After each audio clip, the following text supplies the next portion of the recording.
Final feelings. College football is back. You've made it. Congratulations. You were selfish during the summer at times. I'm not going to tell anybody, but we both know it's true. And you didn't do all the things you're supposed to do. You got 6 days until the dogs. So if you got any, horticulture to handle or anything like that, better get on it. But tomorrow or tonight, whenever you're watching this, Georgia Tech and Florida State, two teams that lost to Georgia a season ago, are going to take over. I'm going to talk about that game and a lot of other ones, the rest of the season on this video. I really love this matchup. I think it's great for Florida State. They get to play 2 conference games right off the bat, both in odd situations, one in Europe, one on a Monday night, Labor Day. So Florida State's going to have a lot of exposure that a lot of people didn't see. We're going to get to see DJ Uiagalelei for the first time since he returned from what may as well have been probation over at Oregon State. See what he's got. I like the Jackets in this game. They are a 10.5 point dog. I will take those points all day long. And I'm going to go into the reasons why right now. I think that the Jackets are a lot better than they once were. I think people need to recognize that. If you're not, you got your head in the sand. I think that Brent Key does a very good job at Tech. I do not think that they are a threat to win the ACC, but I think that they're a threat to upset Florida State. I think that I don't trust Florida State's mindset right now. I think there's been, we've gone 9 months through this summer, and there's been a lot of discussion about the Noles. None of it has been positive.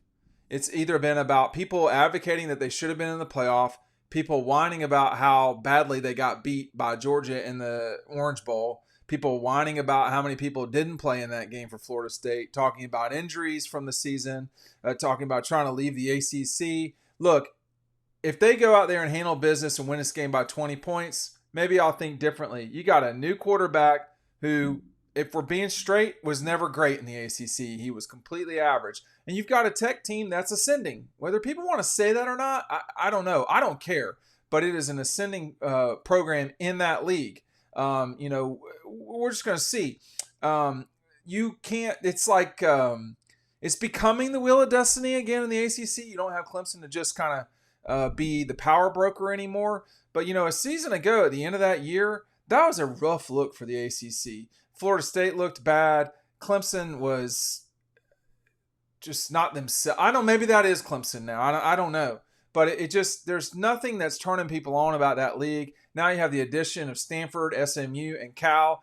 People like me love that just because you get the West Coast games, and sometimes you could have an ACC team playing late at night on a Saturday night. I don't think that's going to happen a lot, but I'm an advocate for that. That won't happen a lot, but something feels wrong here, and I had way too many people in college football that I talked to me about this game, and they were very jumpy about the situation. Let me tell you about Autograph, our buddies over there. You can see it is a very – I really like this app. You can go on Twitter quickly. You can go on the various websites out there. Some of these are our competitors. If you want to get things all in one place, you go to Autograph. You use the code UGA, and that's what you sign up with, because we've got the best for you. Now, I'm going to show you the Braves because the Braves are playing right now. Over time, maybe we'll do a little bit more, but with Georgia. But you get on there and you can just flick right through. It's I have to say, this is a lot easier to deal with than ESPN. You can also grab tickets on the app. It's neat. It's a neat little app. Use the code UGA, the link down below, to sign up. There are a couple of other things I'm going to talk about. Who are going to be the Final Four in the playoff? Let's go through that right now. It's going to be a boring thing for some of y'all, but I have Georgia, Ohio State. That's who I feel is going to play in the national championship game. I've got Oregon and Texas and the other as losers in the semifinal. Picking the top 12, we may do that in another video, but I want to kind of gather my thoughts a little bit more. Who could be on the outside coming in? The biggest dark horse to me is Missouri.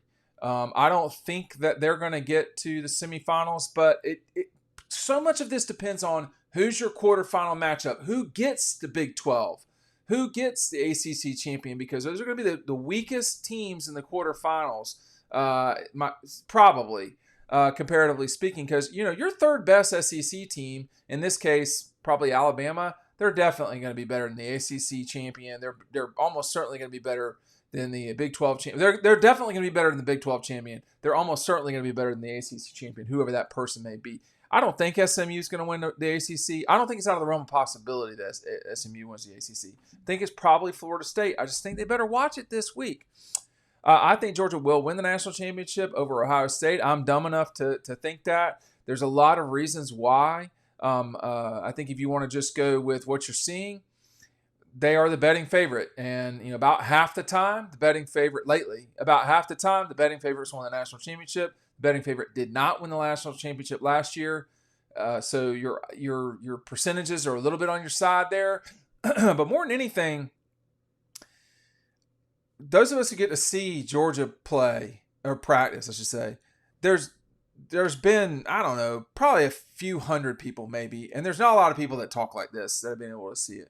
And what I'd like to articulate about Georgia is, and I was watching some Clemson earlier today. I understand Clemson's not going to be Georgia's first game. They're not going to be Georgia's biggest hurdle. But I don't know if some of these teams are going to be able to slow down the explosion that's coming at them from this Georgia offense.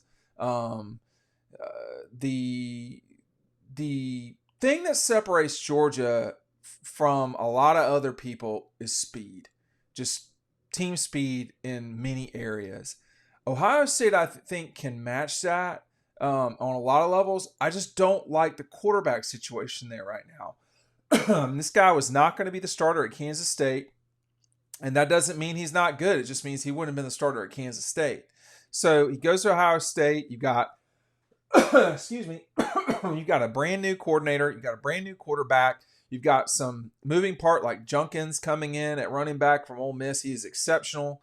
So you just got some moving parts at Ohio State that you don't at Georgia and other places. Now, by the time those two teams play each other, in theory, it won't be before the playoffs.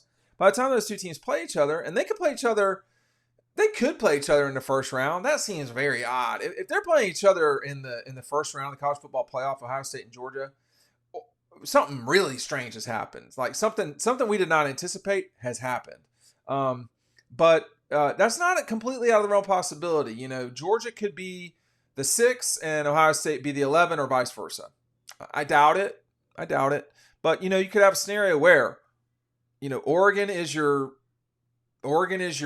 Big Ten champion. Ohio State's the runner-up. That means they can't be in the top 4.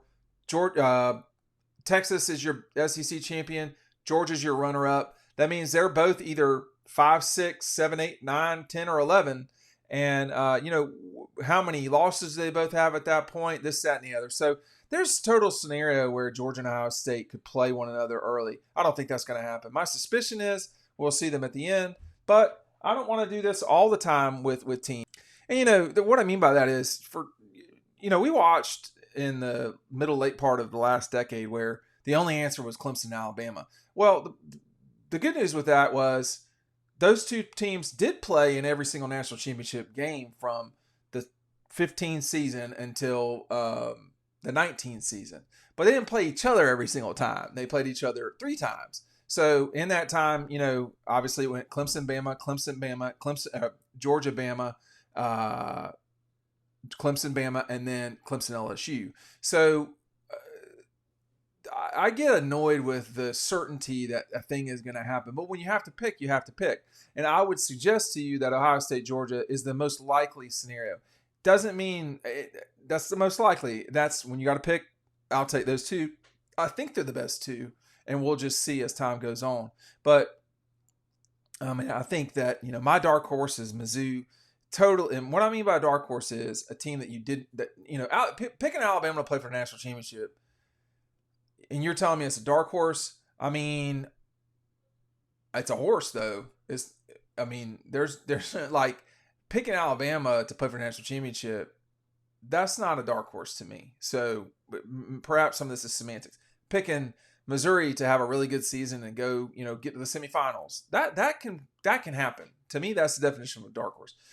I think for all the discussion now in college football that, it's wide open, nah, man, it's not wide open. There's just 12 teams in a playoff, 11 of which can actually perhaps win. The team from the highest ranked non-power 4 team, they're not winning the national championship. They're just kind of there.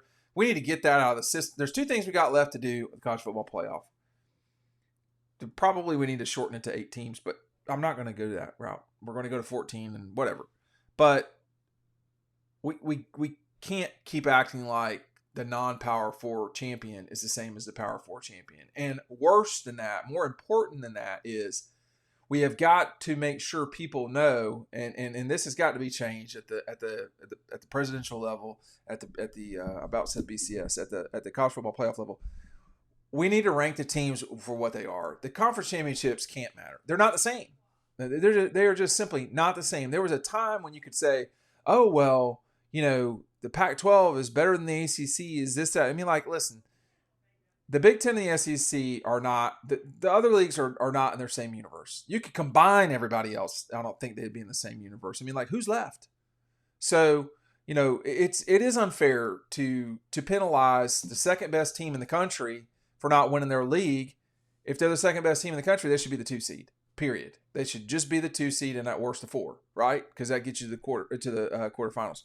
Now we're not doing that, and and for the record, it's unfair to Notre Dame too. But they're sort of just happy to be here, so there's that. But this needs to be, who are the best 12 teams in college football?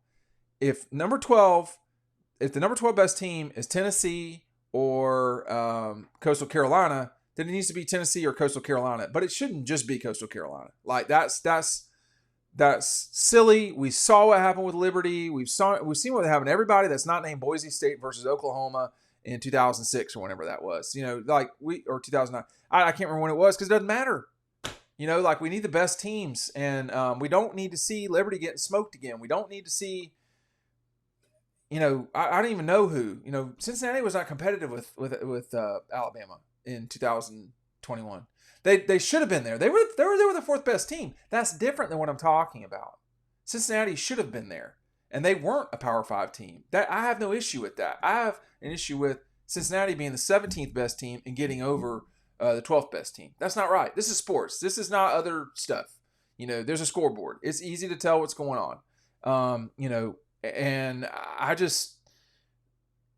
So you're not going to hear me stop talking about that. I don't think Georgia's going to be at the 12 anytime soon. And people say, well, the 12s aren't going to win it. Well, the 12s aren't going to win it. Who's going to be, a non-power 5, power 4 team? But I've just seen enough college basketball with UConn not that long ago.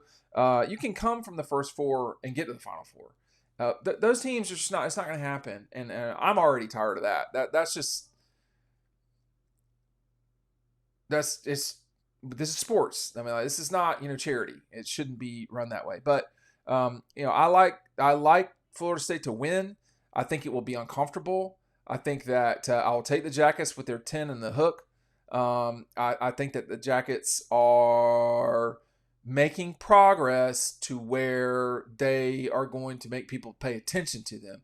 I don't know that they're going to pass Tennessee or Clemson or Tennessee or Auburn. I don't know, but they're not going to be a joke anymore, and they were a joke for too long. And Brent's done a good job of getting them pointed in the right direction. Will the powers that be decide to compete on North Avenue? I don't know that, and I mean like that in a I mean that in the least I mean that in a real way. I don't know. As someone who grew up in Atlanta, there's no explanation for Georgia Tech not being some sort of power in sports. And they're not. I don't want to hear about academics. That's a crutch that's been used for too long. It's not based in reality. And you can email me, but you're lying. Guys that are playing football at Georgia Tech are not in astroengineering. They're not. That's not what's happening. Okay, well, my cousins that went to Tech, no, they did not have football players in there. So give it a rest on the derivatives talk and all that stuff. And if you're going to be on the field anyway, I don't need to hear about derivatives. Just go win. Don't explain to me how hard it is for you to win.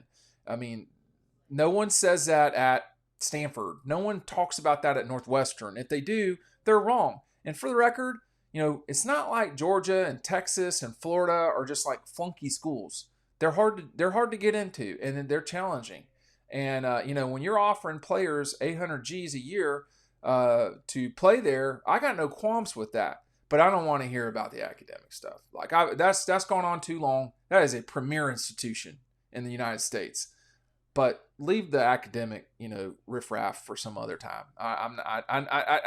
It's Stephon Marbury went to Georgia Tech, so give me a break. Anyway, I got the Jackets 10.5. Thanks for watching.